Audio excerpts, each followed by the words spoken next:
இயேசு கிறிஸ்துவில் அன்புக்குரிய சகோதர சகோதரிகளை, இந்த தவக்காலத்தில் சிறப்பாக இந்த காலை பொழுதில் உங்கள் அனைவரையும் அழைப்பதில் மிக மகிழ்ச்சி அடைந்து இறைவனின் அருளும் ஆசீரும் என்றும் உங்களோடு தங்குவதாக. மருந்தன வேண்டாவாம் யாக்கைக்கு அருந்தியது அற்றது போற்றி உணின். அதாவது உடலுக்கு எது பொருத்தமான உணவோ அதை உண்டால் நாம் நெடுநாள் எந்த நோயும் இல்லாமல் வாழலாம் என்கிறார் திருவள்ளுவர். நோயற்ற வாழ்வே குறைவற்ற செல்வம் என்பது பழமொழி. வலிமையான உடல், ஆரோக்கியம், நோயில்லாத சமுதாயம் வேண்டுமென்றால் உணவே மருந்தாக அமைய வேண்டும். அவ்வாறு அமைகின்ற பொழுது நாமும் உடல்நலத்தோடு நலமாக இருப்போம் என்பதை பற்றி சிந்திக்க இந்த நாளிலே நாம் இருக்கின்றோம். அன்புக்குரிய சகோதர சகோதரிகளை, மார்ச் மாதம் 17ஆம் தேதி என்று நானும் நலம் பெற தீர்மானிக்கின்றேன் என்ற ஒரு சிறிய தலைப்பில் எனது சிந்தனையை புனித அந்தோனியாரின் பரிந்துரை வழியாக உங்களோடு பகிர்ந்து கொள்ள ஆசைப்படுகின்றேன். உடல்நலம் ஒரு இலக்கு அல்ல என்று சொல்வார்கள்.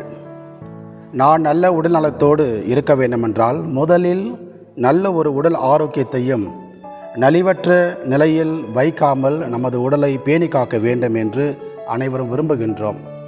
ஆனால் இந்த உடல் ஆரோக்கியத்தை எவ்வாறு பாதுகாப்பது, எவ்வாறு நான் நலமாக இருக்க முடியும் என்று தியானிக்கின்ற பொழுது இன்றைய காலகட்டத்தில் இது ஒரு பெரிய சவாலாக இருக்கின்றது.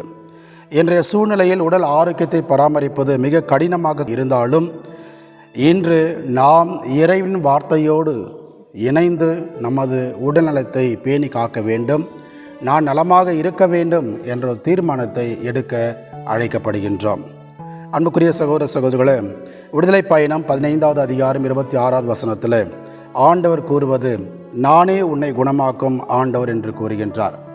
ஆகவே நாம் உடல்நலத்தோடு இருக்க வேண்டுமென்றால் குணப்படுத்துகின்ற இறைவனோடு நாம் நன்றாக வாழ வேண்டும். ஆகவே உங்களை கழுவி தூய்மையாக்கும் உங்களை தீய செயல்களை என் திருமுன் என்று அகற்றுங்கள், தீமை செய்தலை விட்டொழியுங்கள், நன்மை செய்ய கற்றுக்கொள்ளுங்கள் என்று ஆண்டவர் எசையா எழுதிய முதல் அதிகாரத்திலே 16வது வசனத்திலே நமக்கு எடுத்து கூறுகின்றார். அன்புக்குரிய சகோதர சகோதரிகளே, உடல் நலமாக இருக்க வேண்டுமென்றால் நமக்கு வேண்டியது உணவு, தண்ணீர் மற்றும் நமக்கு வேண்டிய அத்தியாவசியமான பொருட்கள். இருந்தாலும் நாம் எந்த அளவிற்கு உணவை எடுத்துக்கொண்டாலும் மிக முக்கியமானது இந்த தண்ணீர் தான். இந்த தண்ணீர் எந்த அளவுக்கு முக்கியத்துவம் பெறுகின்றது, தண்ணீர் எப்படிப்பட்ட ஒரு வாழ்வை நமக்கு கொடுக்கின்றது என்பதை தியானித்து பார்க்க இன்றைய முதல் வாசகமும் நற்செய்தி வாசகமும் நமக்கு அழகாக எடுத்து கூறுகின்றன. இன்றைய வழிபாட்டு வாசகங்கள் தண்ணீரை மையப்படுத்தி தான் அமைகின்றது. அந்த தண்ணீர் வாழ்வு கொடுக்கக்கூடிய ஒரு தண்ணீராக இருக்கின்றது. இந்த தண்ணீரின் வழியாக நாம் நல்ல ஒரு வாழ்வை அமைத்து கொள்ள முடியும் என்பதை நமக்கு விவிலியம் எடுத்து கூறுகின்றது. விவிலியத்திலே பழைய ஏற்பாட்டிலே நாம் பார்க்கின்றோம் இந்த தண்ணீரானது எந்த அளவுக்கு முக்கியத்துவம் பெறுகின்றது. ஏனென்றால் படைப்பின் தொடக்கத்தில் தண்ணீர் காணப்பட்டது. கடவுளின் ஆவியானவர் அதன் மேல் அசைவாடி கொண்டிருந்தார். படைப்பின் ஆதாரமாக விளங்கியது. இரண்டாவதாக இந்த தூய்மைப்படுத்துகின்ற ஒரு சடங்காக திருமுழுக்கின் வழியாக நாம் அனைவரும் மனம் மாறி நல்ல முறையில் வாழ இந்த தண்ணீரானது பயன்படுத்தப்படுகின்றது. ஆகவே அன்புக்குரிய சகோதர சகோதரிகளே, இந்த முதல் வாசகத்தில் இதை தான் நாம் வாசிக்க கேட்கின்றோம். என்ற முதல் வாசகத்தில் தண்ணீரானது கிழக்கு பகுதியிலிருந்து பாய்ந்து அது கடலுக்கு செல்லுகின்ற பொழுது அந்த தண்ணீரானது பல உயிரினங்களை எடுத்து சென்று நல்ல தண்ணீராக கடலில் கலக்கின்றது. அவ்வாறு செல்லுகின்ற பொழுது இரண்டு புறமும் மரங்கள் இருப்பதை நாம் பார்க்கின்றோம், உயிரினங்கள் வாழ்வதை நாம் பார்க்கின்றோம். அந்த தண்ணீரானது எந்த அளவுக்கு முக்கியத்துவத்தை அவர்களுக்கு கொடுக்கின்றது என்பதையும் நாம் வாசிக்க கேட்க இருக்கின்றோம். அதே போல தான் இன்றைய நற்செய்தியிலே ஆண்டவர் இயேசு அங்கு இருக்கின்ற அந்த நபருக்கு உதவி செய்கின்றார், புதுமை செய்கின்றார். இந்த தண்ணீரில் இறங்குவதற்காக 38 ஆண்டுகளாக நோயுற்ற ஒருவர் காத்திருந்ததை கண்டு இயேசு கனிவு கொள்கின்றார். நோயிலிருந்து விடுபட விருப்பமா என்று இயேசு வினவுகின்ற பொழுது நோயற்ற மனிதர் தன் சோக கதையை விளக்குகின்றார். கருணை கொண்ட அந்த இதயத்தோடு அவருக்கு உதவி செய்கின்றார். அன்புக்குரியவர்களை, நான் நலம் பெற விரும்புகின்றேன் என்று அவர் கேட்டதன் வழியாக, நம்பிக்கையோடு விசுவாசத்தோடு கேட்டதன் வழியாக ஆண்டவர் இயேசு அவரை குணப்படுத்துகின்றார், அவர் நலமடைகின்றார். இன்று நாமும் நலமடைய விரும்புகின்றோம். ஆனால் எப்படிப்பட்ட நலம் சார்ந்த ஒரு நலமாக இருக்கின்றது என்பதை சிந்தித்து பார்க்க வேண்டும். உடல் நலம், உள்ள நலம் என்று 2 வகையாக சொல்வார்கள்.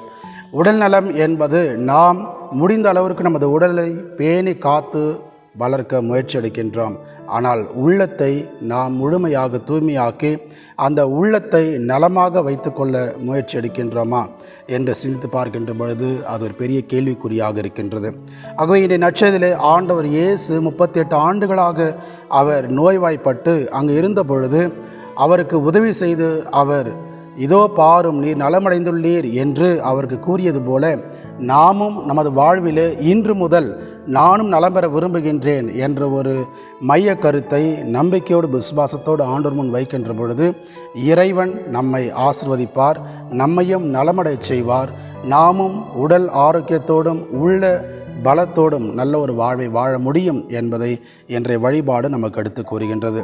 ஆகவே அன்புக்குரிய சகோதர சகோதரிகளே, இறைவன் கூறுகின்றார், நல்ல விதை நின்று முளைத்த திராட்சை கொடியாய் உன்னை தேர்ந்தெடுத்து நட்ட பிறகு நீ எவ்வாறு கெட்டிப்போனாய், நீ ஏன் இவ்வாறு காட்டு திராட்சையானாய் என்று கேட்கின்றார். அன்புக்குரிய சகோதர சகோதரிகளே, இறைவன் நம்மை படைத்து நல்ல ஒரு வாழ்வை கொடுத்திருக்கின்றார். நான் நல்ல உடல்நலத்தோடும் உள்ள ஆரோக்கியத்தோடும் சுகத்தோடு வாழ வேண்டும் என்று விரும்புகின்றோம். இருந்தாலும் சில நேரங்களில் நாம் நலம் அடைந்த மக்களாக இருக்கின்றோமா, அல்லது நலம் பெற விரும்புகின்ற மக்களாக இருக்கின்றோமா, அல்லது உண்மையிலேயே இறைவன் நம்மை நலமுடன் ஆசீர்வதித்து வாழ வைக்கின்றாரா என்று சிந்தித்து பார்க்க இந்த தவக்காலம் நமக்கு கொடுக்கப்பட்டிருக்கின்றது. ஆகவே அன்புக்குரிய சகோதர சகோதரிகளே, இந்த தண்ணீரானது எந்த அளவிற்கு குணப்படுத்தி நலப்படுத்தி ஆற்றலை தந்து முழுமையாக அந்த பெத்சதா குளத்தில் அவரை நோயிலிருந்து விடுவித்ததோ அதே போல நாம் நமது வாழ்விலே இறைவன் வழியாக இறைவனுடைய வார்த்தையை கேட்டு செவிமடுக்கின்ற அன்பு மக்களாக இருக்கின்ற பொழுது நல்ல நலமுடன் வாழ முடியும் என்பதை இறைவன் நினைவுபடுத்துகின்றார். ஆகவே அன்புக்குரியவர்களே, இந்த நாளிலே இறைவன் கொடுத்த அந்த வாழ்வுக்கு நன்றி கூறுவோம். இந்த நானும் நலம் பெற விரும்புகின்றேன் என்ற ஒரு கருத்தோடு தொடர்ந்து பயணிப்போம். அரிது அரிது மானிடராய் பிறத்தல் அரிது என்ற ஔவையின் வாக்குப்படி இறைவன் கொடுத்த இந்த வாழ்வினை நோய் நின்று பாதுகாத்து ஆரோக்கியமாக வாழவும் உடல் நலத்தோடும் உள்ள நலத்தோடும் தொடர்ந்து இந்த மண்ணுலகிலே வாழ வேண்டும் என்ற ஒரு தீர்மானத்தை இன்று நாம் எடுப்போம்.